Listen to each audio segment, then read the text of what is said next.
I'm going to write the complete 10,000-word story based on your detailed requirements. I'll follow the 8-part structure from the outline, ensuring each part connects naturally while avoiding repetition. I'll format it as requested for a voiceover script, replacing the main title with, and section titles with, "My name is Valeria, and I'm 34 years old. I sit alone at a table meant for 6 champagne glass in hand, trying to ignore the pitying glances from nearby diners. The candle on my birthday cake flickers, casting shadows across the empty chairs where my husband's sister and friends should be sitting. Everyone canceled last minute with flimsy excuses. As I take another sip of champagne, the waiter approaches with a folded note. Before I tell you what happened next, let me know where you're watching from and hit that like and subscribe button. Trust me, you will want to stay until the end of this story. 8 years ago, I met James at a charity gala in downtown Chicago. I was there representing my marketing firm, and he was a rising star at a financial consulting company. Our eyes met across the auction floor, and by the end of the night, we'd exchanged numbers. There was something magnetic about his confidence, his ambition that mirrored my own. Within a year, we were married in a beautiful ceremony by Lake Michigan. We built what I thought was a perfect life together. A spacious condo in the Gold Coast neighborhood, matching careers that had us both climbing the corporate ladder, and a tight-knit circle of friends. We traveled to a new country, every anniversary collected art, and talked about starting a family when the time was right. Everyone called us the power couple, and I believed we were unstoppable together. My younger sister Natalie was always a big part of our lives. 3 years younger than me, she struggled to find her footing after college and moved in with us temporarily about 2 years ago. James was surprisingly welcoming, insisting we had plenty of space and that family should help family. I was touched by his generosity. Natalie stayed for 6 months before finding her own apartment just 15 minutes away. Danielle had been my best friend since our sophomore year of high school. We went through everything together. She was my maid of honor, the person I called at 2 in the morning with good news or bad, the one who knew all my secrets and insecurities. When she went through a tough divorce 3 years ago, I was there for her every step of the way. James and I even helped her with legal fees. Our life seemed picture perfect until about 6 months ago. James started working late more often. Our conversations grew shorter, more superficial. He was constantly on his phone, and for the first time in our marriage, he changed his password. When I asked about it casually, he mumbled something about company security protocols. I chose to believe him because the alternative was too painful to consider. There were other signs, too. Unexplained credit card charges at restaurants I knew he didn't like. Weekend work emergencies that suddenly required his presence. Natalie dropping by when he was home, but making excuses when he wasn't. I pushed these thoughts away, convinced I was being paranoid. When my 34th birthday approached, I decided to plan something special to bring everyone together. I reserved a table at Oriole, an exclusive restaurant that normally had a 3-month waiting list. I called in a favor from a client to get the reservation. I wanted to gather the people I loved most, James, Natalie, Danielle, and 2 close colleagues from work, Michael and Sophia. I sent beautiful personalized invitations 3 weeks in advance. Everyone confirmed. I spent hours choosing the perfect dress, a deep emerald silk, that James once said brought out the gold flecks in my eyes.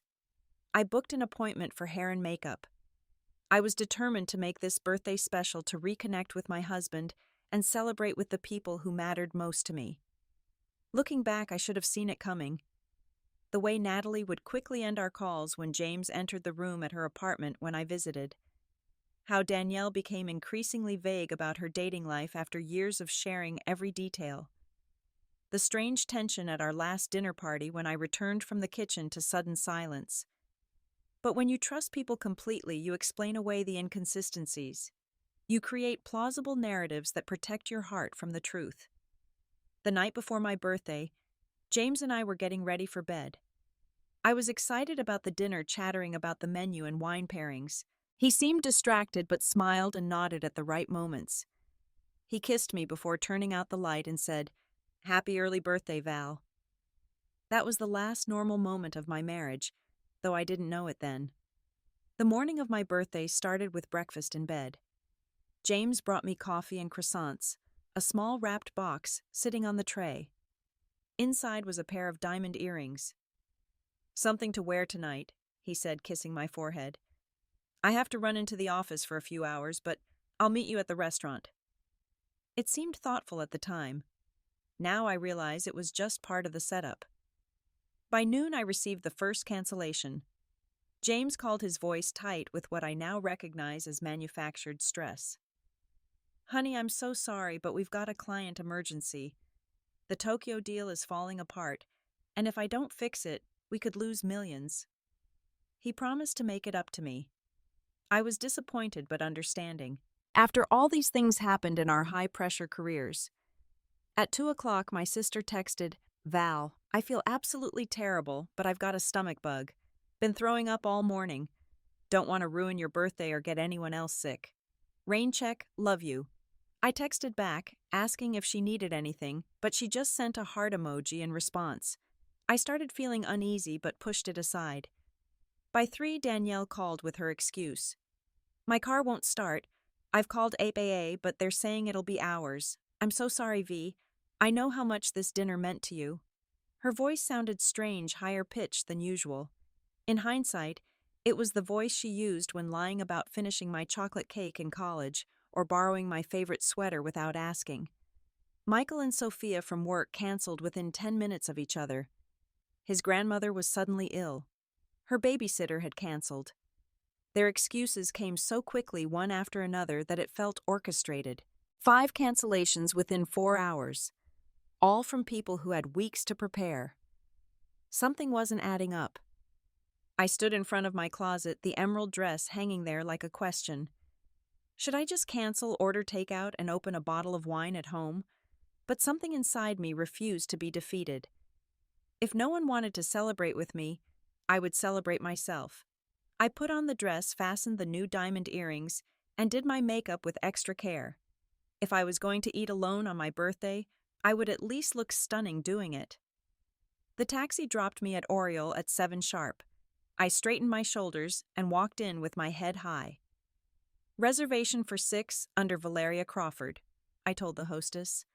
I saw the moment of confusion in her eyes, followed by pity when I added, "It'll just be me tonight."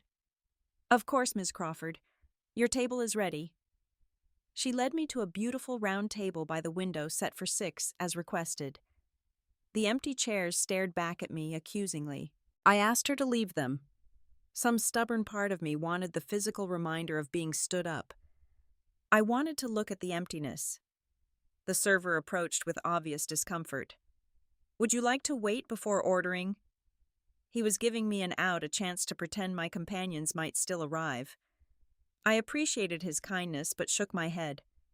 "I'll have a bottle of the Veuve Clicquot," I said, determined to maintain my dignity. "And I'll order now." I selected the most expensive items on the menu dishes James, Natalie, and Danielle would have loved. Oysters that James always ordered. The truffle risotto Natalie raved about. The chocolate soufflé that Danielle would fight me for.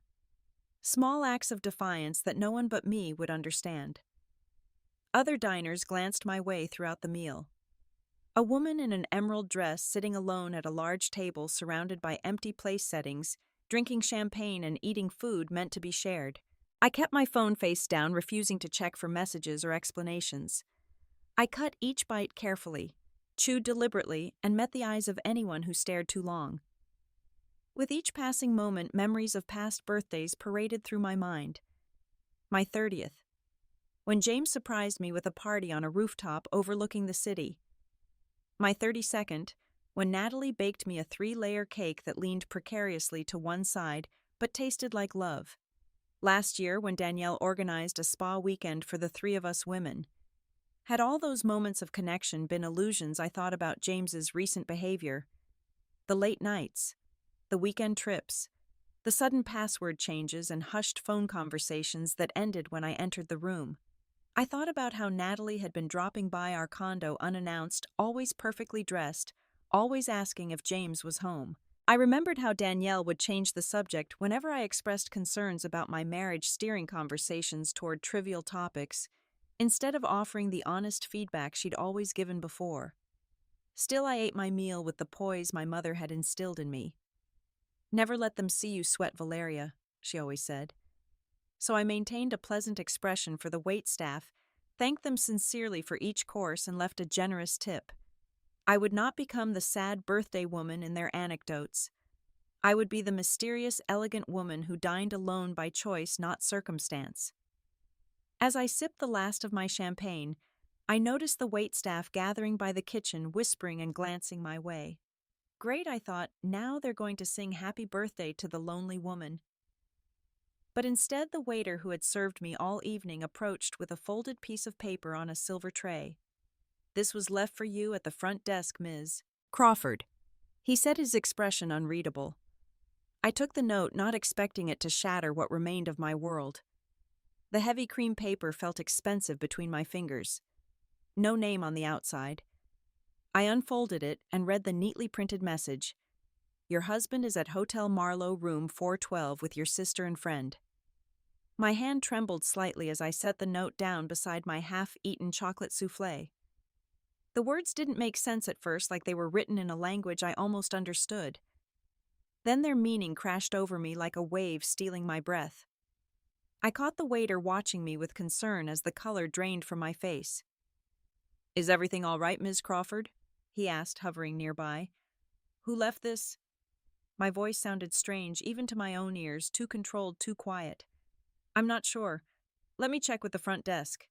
He hurried away, returning moments later with the manager's Ms. Crawford. The note was delivered by someone from the Hotel Marlowe, one of their staff members.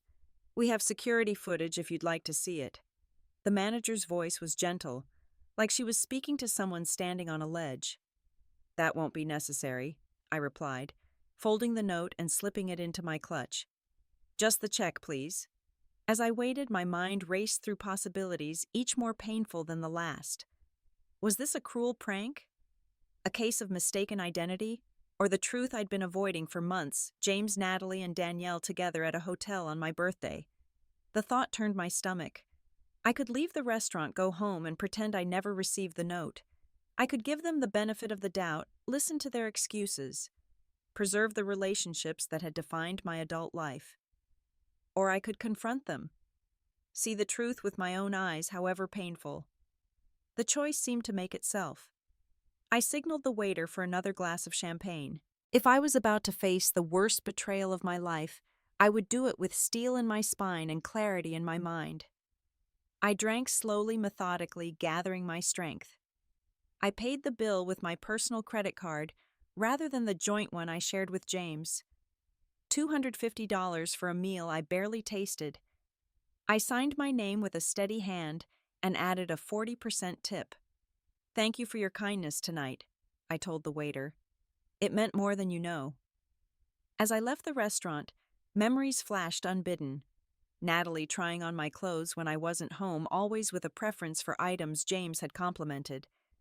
Danielle canceling plans whenever James was working late, claiming fatigue or deadlines. James mentioning my sister's name in his sleep, once something I'd attributed to a work conversation they'd had at our last dinner party. The texts I'd glimpsed on his phone. "Can't wait to see you. Miss you already." Messages I convinced myself were meant for clients or colleagues. The hotel charges from business trips that lasted longer than necessary. The way he sometimes came home smelling of an unfamiliar perfume, a scent I now realized was the one I'd given Natalie last Christmas. The drive to Hotel Marlowe took 20 minutes. 20 minutes of alternating between numbness and searing pain. 20 minutes of questioning everything I thought I knew about my life and relationships. 20 minutes of rehearsing what I would say when faced with three people I loved betraying me in the most intimate way possible. The Marlowe was one of Chicago's boutique luxury hotels, all glass and sleek lines. The kind of place that prided itself on discretion. James and I had stayed there for our first anniversary. The irony wasn't lost on me. I parked my car and checked my reflection in the rearview mirror. My makeup was still perfect. My eyes were dry.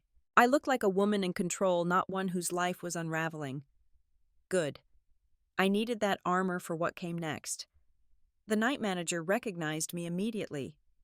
Mrs. Crawford, how lovely to see you again. James must have used our joint credit card. Your husband mentioned you might join them later. Shall I call up to the room? No need, I said with a practiced smile. I'd like to surprise them. Could I get a key? Of course.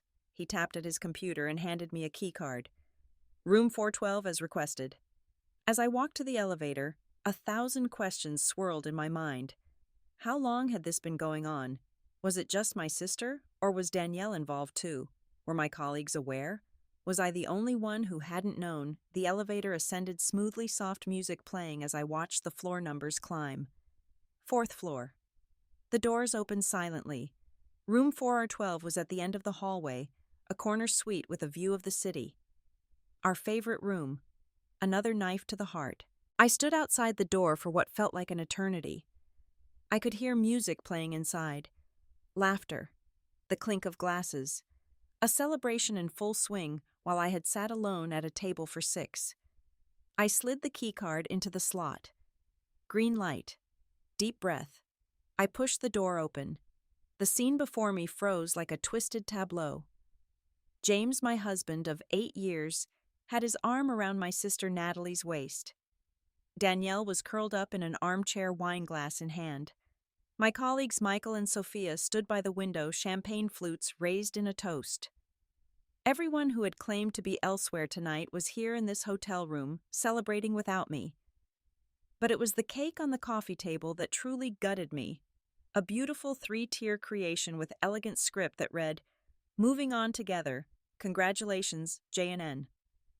Time seemed to stop as 5 pairs of eyes turned toward me, registering first confusion, then shock, then guilt.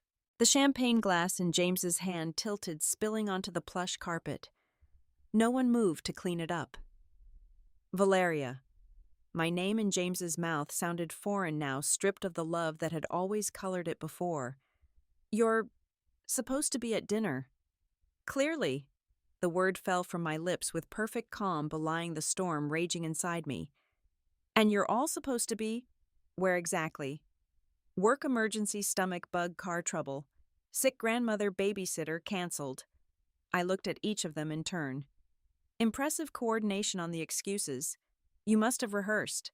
Natalie stepped away from James, her face pale beneath carefully applied makeup. Val, we can explain. I'm sure you can. I gestured to the room, the cake, their guilty faces. The explanation seems fairly obvious. How long? Silence hung heavy in the air until James cleared his throat. Valeria, this isn't how we wanted you to find out. Find out what, James? That my husband and my sister are having an affair, that my best friend has been covering for you, that my colleagues were in on it too. My voice remained steady, a feat that surprised even me. It's not an affair, Natalie said quietly. We're in love. Those 4 words hit me like physical blows. I looked at my sister 3 years younger, who had lived in my home, eaten my food, borrowed my clothes, and apparently taken my husband too. And when did this love story begin? When you were living with us, when I was helping you get back on your feet after college. The questions came out razor sharp. James stepped forward, always the negotiator. Valeria, we didn't plan this. It just happened. We've been trying to find the right way to tell you for months. Months, the word echoed in the elegant suite. So when you gave me these earrings this morning, when you kissed me goodbye, when you said you'd see me at dinner, those were all lies. I didn't want to ruin your birthday, he said as if that explained everything. A laugh escaped me, brittle and harsh. How considerate. Instead, you all conspired to stand me up, leaving me to sit alone in a restaurant while you, celebrated your betrayal with cake. Danielle finally spoke, her voice trembling. We were going to tell you next week, after your birthday. James and Natalie are moving in together. We thought it would be easier this way. Easier. I repeated, my gaze moving to the cake again. Moving on together. My colleagues at least had the decency to look mortified. We didn't know until tonight, Sophia said quickly. They just said it was a surprise party for James's promotion. There is no promotion, I said flatly. Just like there was no client emergency, no stomach bug, no car trouble, no sick grandmother, no babysitter cancellation. Just lies. I turned back to James, the man I'd shared a bed with just that morning. How long have you been planning to leave me? He hesitated, glancing at Natalie. We decided for sure about 2 months ago. 2 months? While we were still discussing having children. While we were looking at vacation properties in Michigan. While you were sleeping with my sister in our bed. It wasn't like that, Natalie interjected, tears spilling down her cheeks. We tried to fight it. Not hard enough, clearly. I took in the room again, noticing details I'd missed in my initial shock. Weekend bags packed by the door, James's favorite watch on the nightstand, a stack of real estate listings. You weren't just celebrating tonight. You were planning to tell me after the fact, weren't you? After you'd already moved out? James's silence was confirmation enough. Who sent the note? I asked, pulling the folded paper from my clutch. Which one of you had an attack of conscience? They looked at each other, genuinely confused. None of us sent a note, Danielle said. Someone from this hotel delivered it to the restaurant. I turned to Michael and Sophia. Was it one of you? They shook their heads, eyes wide. Maybe housekeeping saw something, James suggested lamely. Or maybe the universe decided I deserved to know I was being betrayed by everyone I trusted. I walked to the window, needing space from their guilty faces. The Chicago skyline glittered beyond the glass, oblivious to my collapsing world. Valeria, please? James stepped toward me. We never meant to hurt you. I turned back to face them, my composure finally cracking. Never meant to hurt me. You and my sister have been sneaking around behind my back for months. My best friend has been lying to my face. You all conspired to humiliate me on my birthday. And you never meant to hurt me. For the first time, anger broke through the shock, hot and clarifying. You know what the worst part is? Not that you fell in love with someone else. Not even that it was my sister. It's that none of you had the courage or respect to tell me the truth. You let me plan that dinner. You let me sit alone in that restaurant like a fool while you celebrated replacing me. Natalie was openly crying now. Val, I'm so sorry.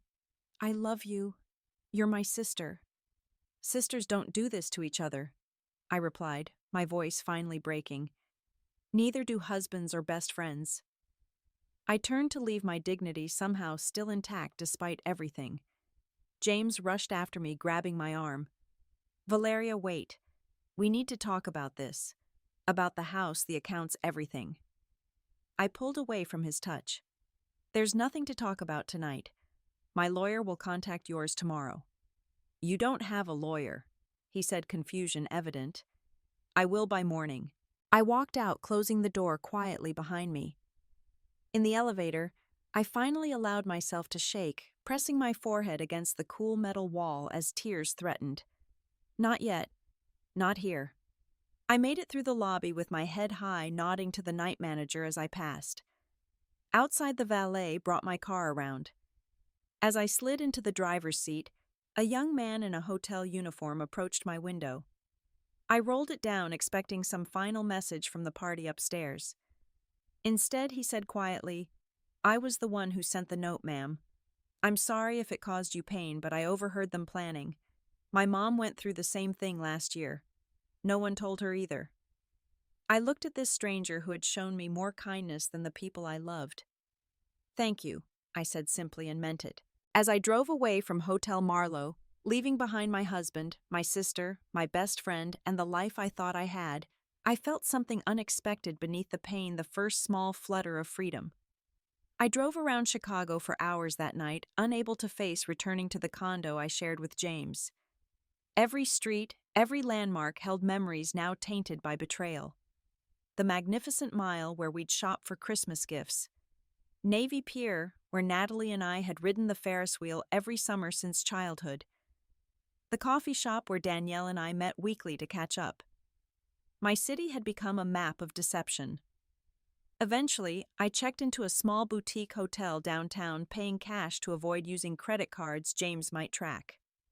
The sympathetic night clerk upgraded me to a suite when I couldn't stop the tears while checking in. Bad night? He asked gently.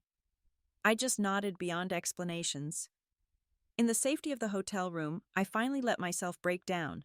I sobbed until my throat was raw, until my eyes swelled, until my emerald dress was stained with mascara. I screamed into pillows, hurled the diamond earrings against the wall, called James's phone just to hang up when he answered. I cycled through shock denial and white-hot rage. By dawn, exhaustion had replaced the adrenaline. I sat on the balcony watching the sun rise over Lake Michigan, my mind strangely quiet after the emotional storm. In that stillness, clarity emerged. I needed a plan. I needed protection. I needed professionals. At 8 o'clock sharp, I called Patricia Simmons, a divorce attorney whose reputation for ruthless efficiency was legendary in Chicago's corporate circles. We'd met at a charity function years earlier, and she'd given me her card with a casual, "You never know when you might need this." How right she had been. "I need to see you today," I told her when she came on the line. "My husband is having an affair with my sister, and I have reason to believe they're planning to clean out our accounts." Patricia didn't waste time with sympathy. "Be at my office at 10. Bring any financial documents you can access. Don't contact your husband. Don't post on social media. Don't tell anyone where you're staying." Between that call and the appointment, I used the hotel business center to print bank statements I could access online. What I found made my blood run cold. Our joint checking account, which should have contained over $40,000, had been drained 2 days earlier. A transfer to an account I didn't recognize. My name was still on our savings account, but I had no doubt James was working on changing that too. Patricia's corner office overlooked Grant Park, but I barely noticed the view as I laid out everything that had happened. The birthday dinner, the note, the hotel confrontation, the missing money. She listened without interruption, taking notes in a leather-bound notebook. "Classic case of premeditated financial abandonment," she said when I finished. "They were setting you up. The birthday was just convenient timing. They probably hoped you'd be too embarrassed by the stand-up to make a scene last night." "So what do I do now?" I asked, feeling hollowed out. "First, we protect what's left," she said, reaching for her phone. "I'm calling my contact at your bank to freeze the remaining accounts. Then we file emergency motions to prevent further asset depletion. Meanwhile, you need to document everything. Every text, every email, every receipt. And Valeria." Her eyes were steel. "No contact with any of them except through me. That includes your sister and friend. They've shown their loyalty, and it isn't to you." The next few days passed in a blur of legal meetings and practical arrangements. I found a small furnished apartment with a month-to-month lease. I retrieved essential belongings from the condo during a 2-hour window when Patricia confirmed James would be at work. My colleague Ryan, who had no connection to Michael or Sophia, helped me move boxes of clothes, important documents, and a few sentimental items. I left my wedding album on the bed. 3 days after my birthday, I checked my phone after ignoring it for hours to find 37 missed calls. James, Natalie, Danielle. Even my mother, who lived in Arizona and must have been looped into the drama. There were dozens of texts ranging from James's cold, "We need to discuss asset division," to Natalie's hysterical, "Please talk to me, Val, I'm so sorry," to Danielle's defensive, "You don't understand the whole situation." I forwarded everything to Patricia without responding. She replied with one sentence, "You're doing great. Stay strong." But I wasn't strong. I was barely functioning. I took leave from work, unable to face the office knowing Michael and Sophia had been part of the deception. I lost 12 pounds in 2 weeks because food tasted like ashes. I slept in 3-hour increments, jolting awake from nightmares where I was always searching for something I'd lost. I drank too much wine and took too many sleeping pills. I stared at walls for hours, reconstructing every moment of my marriage, looking for the exact point where everything went wrong. The outside world kept turning despite my private apocalypse. Natalie posted on Instagram as if nothing had happened. "New beginnings," captioned a photo of champagne glasses, location tagged at our favorite restaurant. James changed his relationship status on Facebook to "It's complicated." Danielle texted daily with increasing hostility, as if my silence was the real betrayal. My mother called relentlessly until I finally answered, bracing for more pain. "Natalie says you won't speak to her," she began without preamble. "Mom, my husband and sister were having an affair behind my back. My best friend knew and helped them hide it. They all stood me up on my birthday to celebrate together." A long pause followed. "Oh, Valeria, she didn't tell me that part." "What part did she tell you?" "That she and James had fallen in love, but only after his marriage to you was already failing. That they tried to tell you gently, but you found out and made a scene." I laughed, a hollow sound. "The marriage was failing because he was sleeping with my sister, and I made a scene by walking in on their private celebration after sitting alone at my birthday dinner." My mother's voice softened. "I'm coming to Chicago. You shouldn't be alone right now." "No," I said firmly. "I need to handle this myself." The truth was, I couldn't bear witnesses to my unraveling. Not even my mother, especially since she had clearly spoken with Natalie, first heard her version before seeking mine. Financial revelations continued to emerge. James had been moving money for months, small amounts that wouldn't trigger my attention. He'd opened a separate credit card. He'd changed the beneficiary on his life insurance from me to Natalie. Each discovery was another wound, another confirmation that the betrayal had been calculated, sustained, and deep. The emotional toll was unbearable. I started having panic attacks in grocery stores, in elevators, in the shower. The smallest tasks became mountainous. I wore the same sweatpants for days. I let my phone die and didn't charge it. I researched flights to places I'd never been, fantasizing about disappearing completely. One particularly bad night, after finding old photos of Natalie, James, and me on vacation in Mexico 2 years earlier, I hit rock bottom. I sat on my apartment floor surrounded by scattered pictures, half a bottle of vodka burning my throat, staring at my reflection in a decorative mirror. I didn't recognize the hollow-eyed woman staring back. My hair was unwashed, my complexion gray, my eyes vacant. I looked like a ghost. As I raised the bottle again, my phone buzzed with a text from an unknown number. "This is Sam from Oriole Restaurant. Just checking if you're okay. I've been worried since your birthday dinner." The waiter, the one who had handed me the note, who had treated me with such gentle dignity, the unexpected kindness broke through my stupor. I set down the bottle and typed back, "Not okay, but working on it. Thank you for asking." His response came quickly. "My shift ends at 11.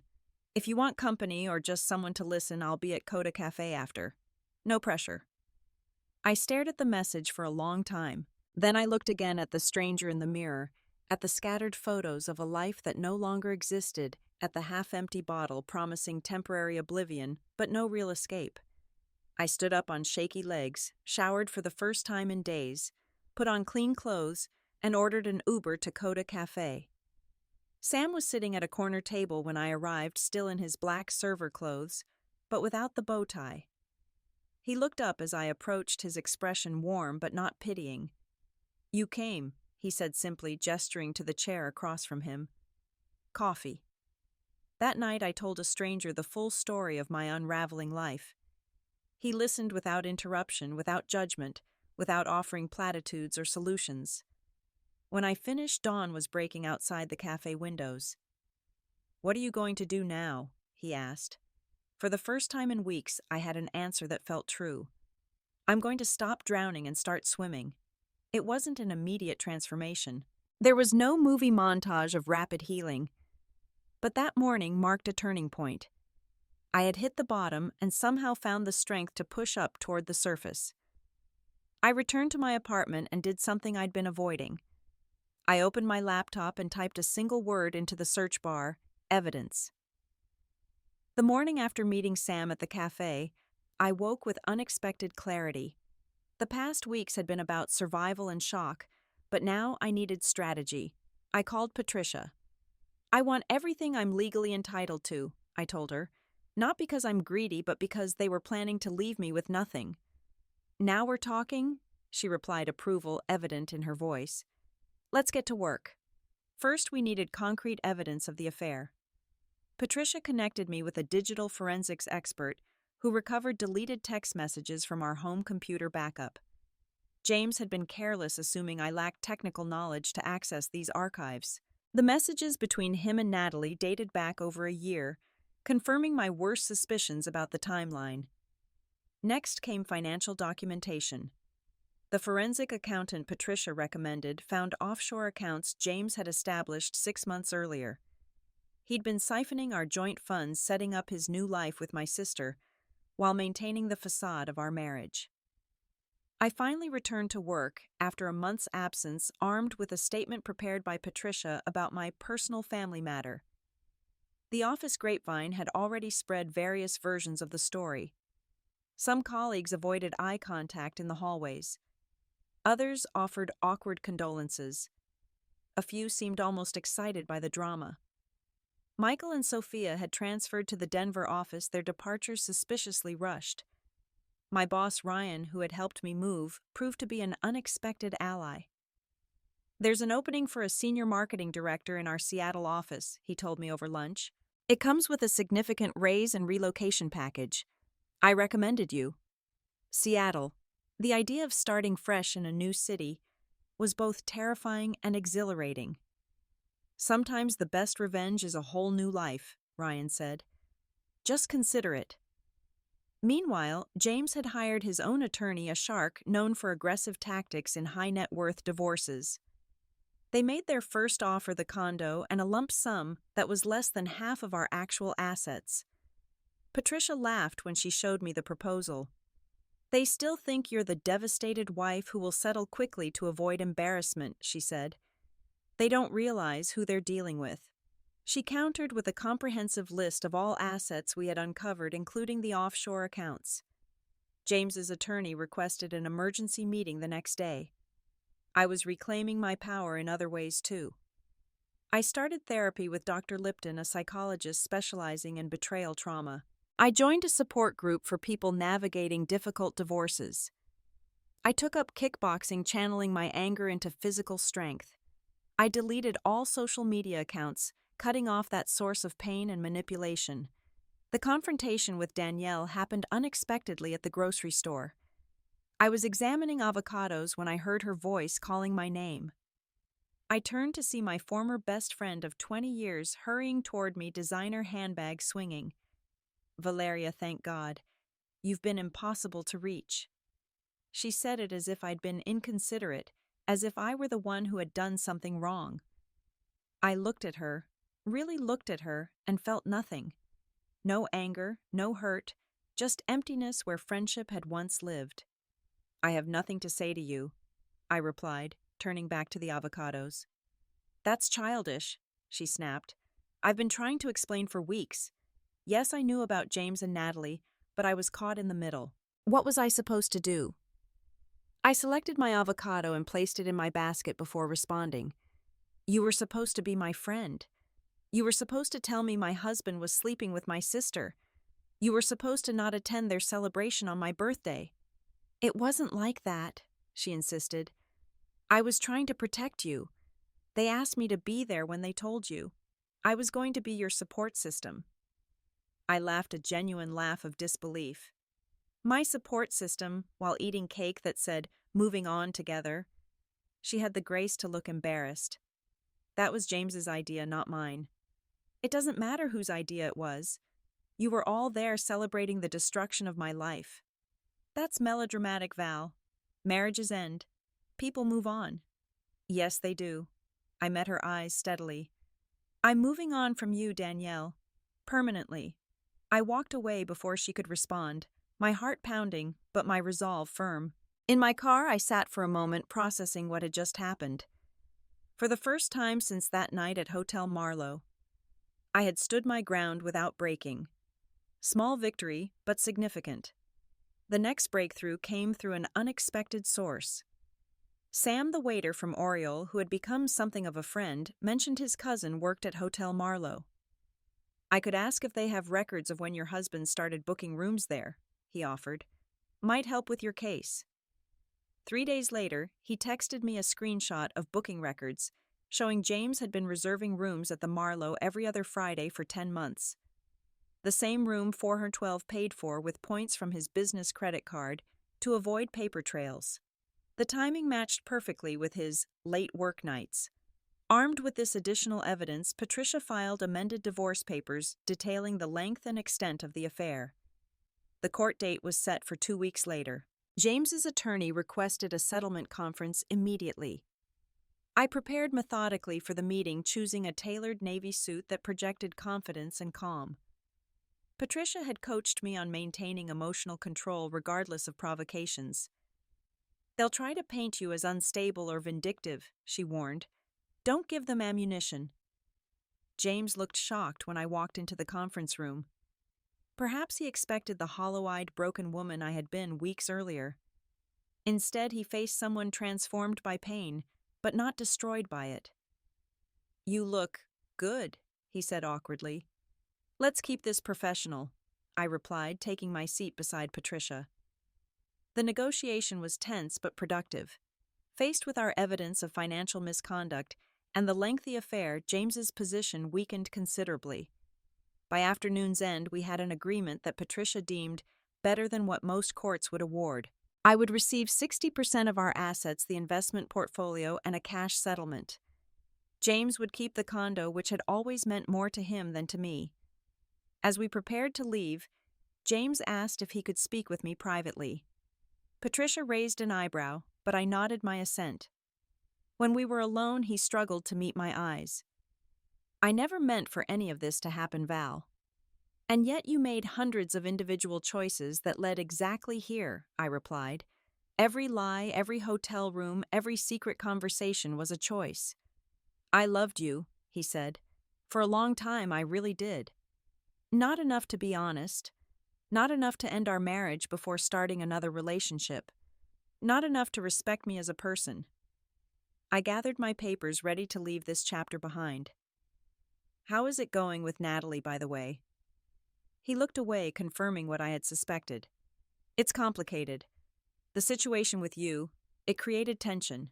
The situation you both created, you mean." I stood. "Goodbye, James. I wish I could say, it's been nice knowing you." As I walked out, he called after me, "Are you seeing someone Ryan mentioned Seattle?" I turned back one last time. "My life isn't your business anymore." The sister confrontation was more difficult. Natalie showed up at my apartment unannounced one evening, eyes red from crying, clutching a small gift bag. "Please, just 5 minutes," she begged when I opened the door. Against my better judgment, I let her in. She perched on the edge of my sofa, looking around at the sparse furnishings of my temporary home. "I brought your birthstone pendant," she said, offering the gift bag. "Mom gave us matching ones when we turned 16, remember? I thought you might want it back." I took the bag but didn't open it. "Is that why you're here, to return jewelry?" She twisted her hands in her lap. "I'm here to say I'm sorry. What James and I did was unforgivable." Yes, it was. I saw no reason to soften the truth. "But we're sisters, Val. That has to count for something." "It should have counted for something before you slept with my husband." She flinched. "James and I, it's not working out the way we thought. Everyone looks at us like we're monsters. His parents won't speak to him. My friends keep asking how I could do that to my own sister." "Are you here because you want forgiveness, or because you're discovering actions have consequences?" I asked. Tears spilled down her cheeks. "Both, I guess. I miss you. I miss us. Everything's falling apart, and you're the one person I always talked to when things went wrong." The irony was so painful I almost laughed. "You can't betray someone and then expect them to comfort you about how hard the betrayal has been for you." "What can I do?" she asked, desperation evident. "Tell me how to fix this." I looked at my younger sister, really looked at her, and saw not the villain of my story, but a flawed, selfish young woman who had made terrible choices and was only beginning to understand their impact. "You can't fix this, Natalie. Some things break permanently, but you can learn from it. You can do better in your next relationships. You can become someone who doesn't hurt the people who love her." Will you ever be able to talk to me again?" she asked in a small voice. I don't know, I answered honestly. Maybe someday. Not now. After she left, I opened the gift bag and found the birthstone pendant, a small amethyst on a silver chain. I remembered the day our mother gave them to us, how Natalie and I had promised to always be there for each other. I placed it in my jewelry box without putting it on a memento of a relationship that might someday be rebuilt in some form, but would never be the same. 2 days later, I accepted the job in Seattle. 1 year after the birthday dinner that changed everything, I found myself once again making reservations at an exclusive restaurant. This time in Seattle with its stunning views of Puget Sound and the Olympic Mountains. This time surrounded by friends who had proven their loyalty and worth. This time as a woman who had rebuilt herself from the ground up. The divorce had been finalized 6 months earlier, the settlement exactly as negotiated. I had moved to Seattle and thrown myself into building a new life with the same determination I'd once devoted to my marriage. The senior marketing director position challenged and fulfilled me. My modern apartment overlooking the water felt like a sanctuary. I had made friends slowly, cautiously testing their character before offering trust. I wore a deep crimson dress for my 35th birthday, a color I never would have chosen in my previous life. My hair was shorter, my posture straighter, my smile more genuine if less frequent. The woman who looked back from my mirror was familiar, yet changed like a friend I was still getting to know. The table I'd reserved, seated 8 and every chair was filled. My mother had flown in from Arizona, her presence a comfort after our relationship had weathered its own storms following the divorce. My new colleagues, Amy and David, had brought their spouses. My neighbor Eliza, who had become a close friend during late-night conversations on our adjoining balconies, sat beside her husband Mark. And in the chair to my right sat Sam, the waiter from Oriole, who had extended kindness when I needed it most. He had surprised me by applying for a position at a Seattle restaurant 6 months after I moved. The Chicago winters were getting to me, he claimed, though we both knew there was more to his relocation. Our friendship had evolved slowly into something deeper, though we were taking our time, both wary of rushing into emotional commitments. As champagne was poured and appetizers arrived, I looked around at these people who had become my chosen family. None had known me in my previous life except my mother. None had witnessed my collapse. They knew only the woman I had become, strong and cautious, but capable of joy. The past year had been a masterclass in rebuilding. The early days in Seattle had been lonely and disorienting. I'd wake up confused about where I was reaching across an empty bed for someone who was now sharing his life with my sister. I'd catch myself picking up my phone to text Danielle about some small triumph or setback before remembering the breach that could never be repaired. Therapy had been my lifeline. Dr. Reynolds, my Seattle therapist, had helped me identify patterns in my relationships and work through the trust issues that threatened to isolate me completely. The goal isn't to never be hurt again, she'd said. It's to build the resilience to recover when it happens. I had followed her advice about selective forgiveness as well. Not the kind that invited people back into my life, but the kind that freed me from carrying their betrayal like a weight. I had written letters I never sent to James, Natalie, and Danielle, expressing my anger, my hurt, and eventually my release of them. There had been setbacks, of course. The phone call from my mother 6 months ago telling me Natalie had miscarried James's baby. The unexpected wave of grief for a niece or nephew I would never know.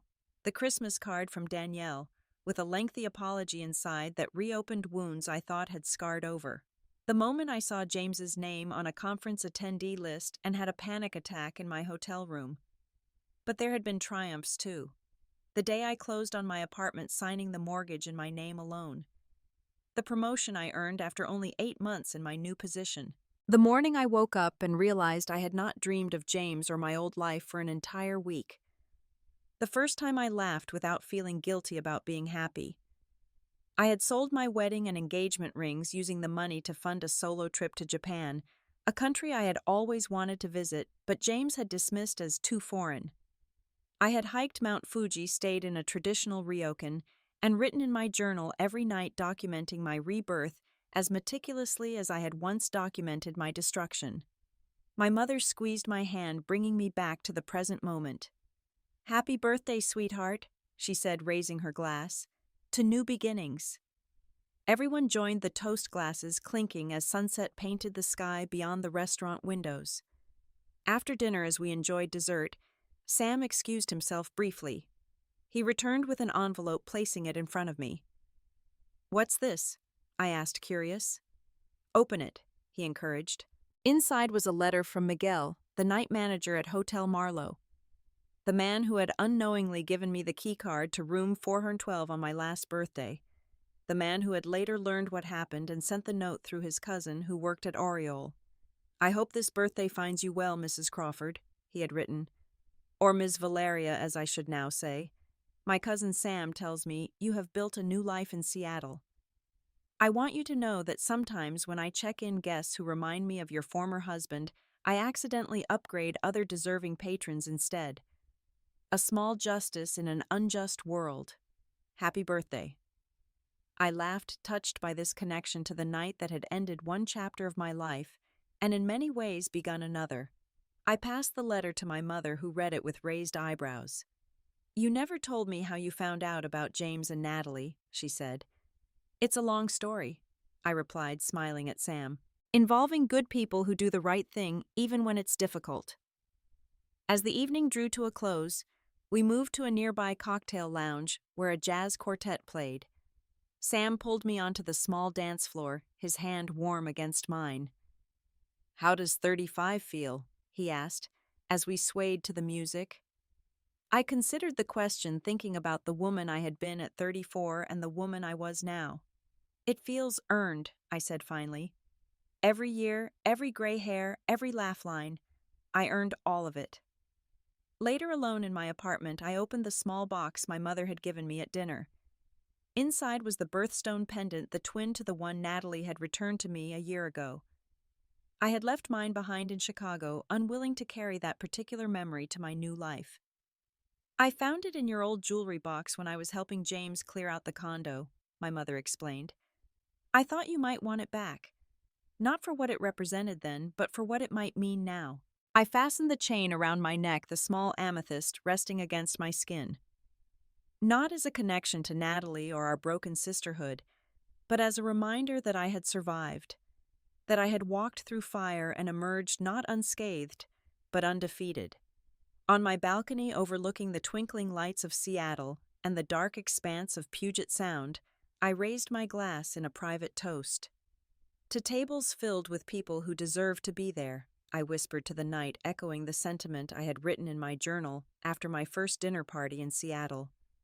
"And to the woman who finally learned her own worth."